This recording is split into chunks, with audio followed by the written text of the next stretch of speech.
آپ صلی اللہ علیہ وسلم وہ ہستی ہیں جس نے آپ صلی اللہ علیہ وسلم کو دیکھا، آپ صلی اللہ علیہ وسلم کی تعریف کرنے پر مجبور ہو گیا۔ یہ نام آپ صلی اللہ علیہ وسلم پر پھر اس طرح آتا ہے کہ محمد کا مطلب بتایا جس کی بے اختیار تعریف کی جائے۔ آپ صلی اللہ علیہ وسلم کو بھی جس نے دیکھا، اللہ اکبر، نبی صلی اللہ علیہ وسلم کا رخ انور جس نے دیکھا، اس نے بے اختیار نبی صلی اللہ علیہ وسلم کی تعریف کی، مجبور ہو گیا۔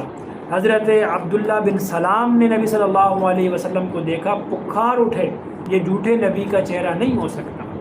میں نے بتایا نا کہ نبی صلی اللہ علیہ وسلم کے نام محمد کے معنی یہ ہے بے اختیار تعریف نکل جائے۔ حضرت عبداللہ بن سلام کے منہ سے بے اختیار تعریف نکلی کہ یہ روشن چہرہ، یہ مبارک چہرہ کسی نبی صلی اللہ علیہ وسلم کا چہرہ کسی جھوٹے نبی کا نہیں ہو سکتا۔ نبی صلی اللہ علیہ وسلم سچے اور برحق نبی ہیں اور آخری نبی ہیں۔